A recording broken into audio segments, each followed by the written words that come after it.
Hello everyone. आज है 2 जुलाई और एक बहुत ही बड़ी खबर है जो निकल कर आ रही है जियो फाइनेंशियल सर्विसेज के लिए। अगर आप यहाँ पे देखेंगे, Jio financial services share JFS arm gets cares stable rating on bank facility. JFS की जो सब्सिडीज कंपनीज हैं, जिसको हम आम कहते हैं, उनका हाथ कहते हैं, उनको केयर्स रेटिंग के तरफ से एक बहुत ही बड़ा रेटिंग प्रोवाइड किया गया है उनके बैंक फैसिलिटीज़ के लिए। और हम जानते हैं केयर्स रेटिंग एजेंसी एक छोटी मोटी कंपनी नहीं है, एजेंसी नहीं है, एक बहुत ही बड़ी रेटिंग एजेंसी है। अगर इन्होंने कुछ अच्छा रेटिंग दिया होगा तो जियो फाइनेंशियल सर्विसेज के लिए एक बहुत ही बड़ी अच्छी खबर होगी। तो चलिए दोस्तों, न्यूज़ क्या है हम पहले वो देखते हैं। अगर हम देखेंगे तो 1 जुलाई को इन्होंने केयर रेटिंग्स ने अपनी रेटिंग्स दी थी जियो फाइनेंशियल सर्विसेज के ऊपर, और इनका जो तरफ से जो रेटिंग दिया गया उनमें थोड़ा हलचल देखने को मिला। जियो फाइनेंशियल सर्विसेज में लगभग 2% के आसपास तेज़ी आई थी, लेकिन वापस से माहौल थोड़ा बदल गया क्योंकि मार्केट में थोड़ी बहुत गिरावट देखने को मिल रहा था। इनके तरफ से बोला क्या गया है कि अगर आप यहाँ देखोगे तो CARE assign CARE triple A with stable rating to Jio finance ₹4,000 crore long term bank facility. CARE ने असाइन किया है, ट्रिपल ए का रेटिंग दिया गया जो कि इनका bank fees long term bank facilities के लिए प्रोवाइड किया गया है। ट्रिपल ए की रेटिंग है, काफ़ी अच्छी रेटिंग दिया गया है केयर्स के तरफ से।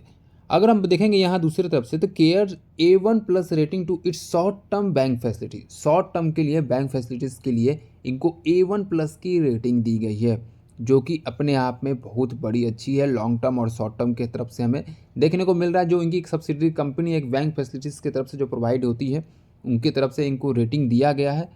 और अच्छी बात दोस्तों ये है कि केयर्स कोई आम एजेंसी नहीं है, एक बहुत बड़ी रेटिंग एजेंसी है।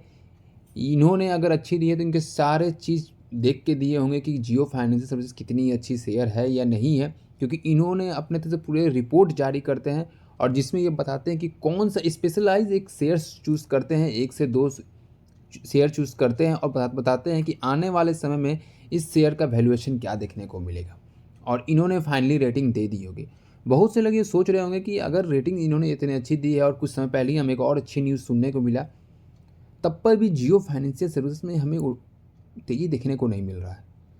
देखिए दोस्तों, भले ही अभी तेज़ी देखने को नहीं मिल रहा है, अभी जितनी भी अच्छी न्यूज़ है सब एक जगह मैं कहूँगा कि अभी जमा हो रहा है। अचानक से इसमें हमें तेज़ी देखने को मिला, क्योंकि अगर आपको कुछ याद होगा तो जब ये 220-230 के आसपास ये जब ट्रेड कर रहा था तो जियो फाइनेंशियल सर्विस पे काफ़ी अच्छी अच्छी न्यूज़ें आ रही थी कि ये बिजनेस स्टार्ट होने वाला, ये होने वाला, लेकिन शेयर भाग नहीं रहा था। हमेशा 220, 230, 240 के बीच में ये ट्रेड ले रहा था। लेकिन अचानक से एक मूवमेंट आया, कोई ऐसा छोटा मोटा मूवमेंट नहीं आया।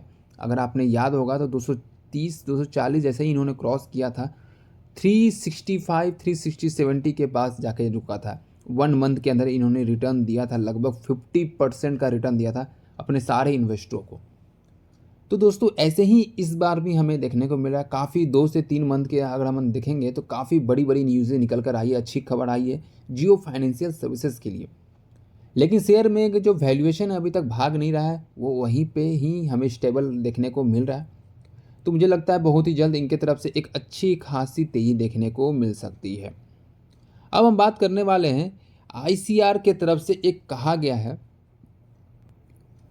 कि दो रेटिंग एजेंसी बिलीव करते हैं जो जेएफएल में, उनका मानना है कि जिस तरह से इनका बिजनेस स्टेबल है और जो एक्सपेक्टेशन लगाया गया है जियो फाइनेंशियल सर्विसेज के ऊपर, क्योंकि अगर आप यहाँ पर देखोगे the rating agency believe that JFL will continue to demonstrate a stable business profile with the expectation of need based timely support from JFSL given the strategic importance and the shared brand name and the management control।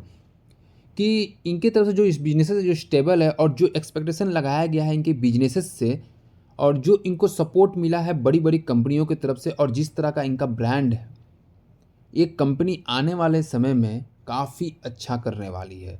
और इनके जो businesses हैं हम जो जानते हैं, अगर यहाँ पे देखोगे तो जेएफएस थ्रू इट्स सब्सिडरीज, जितनी भी सब्सिडरीज कंपनी है, एसोसिएट एंड जॉइंट वेंचर जो कि अलग अलग कंपनियों के साथ मिलकर इन्होंने की है, प्लान्स टू इंगेज इन, जैसे कि लेंडिंग, लीजिंग हुए, लीजिंग अभी हमें देखने को मिल रहा है बिजनेसेस, इंश्योरेंस ब्रोकिंग, ब्रोकिंग का भी हमें स्टार्ट होता हुआ देखने को मिलेगा जियो फाइनेंशियल सर्विसेज के लिए, पेमेंट बैंकिंग है, पेमेंट सॉल्यूशन है, एसेट मैनेजमेंट है एंड स्टॉक ब्रोकिंग बिजनेसेस, जो कि बड़ी बड़ी कंपनियों के साथ जॉइंट वेंचर करके इन्होंने अपना नया नया स्टार्ट किया है। लेकिन बिजनेस स्टार्ट तो हुआ नहीं है, लेकिन जल्द ही हमें देखने को मिलेगा। और ऐसा मानना है आईसीआर की तरफ से कि जिस तरह से इनका बिजनेसेस है और जिस तरह से इनका ब्रांड मूवमेंट और मैनेजमेंट कंट्रोल है, आने वाले समय में ये एक अच्छी कंपनी बनेगी, मल्टी बैगर कंपनी बनने वाली है। ऐसे ही एक आईसीआर सेठ ने यह भी कहा है कि हम जानते हैं कि जियो फाइनेंशियल सर्विसेज का जो मेन प्रोमोटर्स है वो मुकेश अंबानी ही है, क्योंकि Mukesh the Ambani the promoter of JFS, the promoter group has raise the stake in JFSL post listing from 45.8% to 47.12%। Mukesh Ambani ने अपने प्रोमोटर, जो कि हमें देखने को मिलते हैं जियो फाइनेंशियल के, उन्होंने अपनी स्टेक होल्डिंग बढ़ाई है।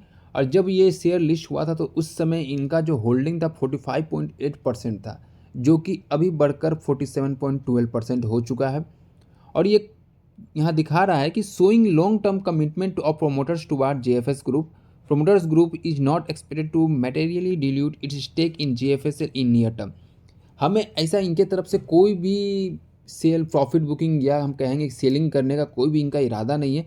ये लॉन्ग टर्म का इरादा इनका लेके उतरे हुए हैं, क्योंकि जो भी इन्होंने अपनी एथी बनाई है, प्रोमोटर्स जो अपनी जितने भी स्टेक बढ़ाई है, ये इनका इरादा शॉर्ट टर्म के लिए नहीं है, ये लॉन्ग टर्म बेसिस पे ये इंटर किए जियो फाइनेंशियल सर्विसेज में।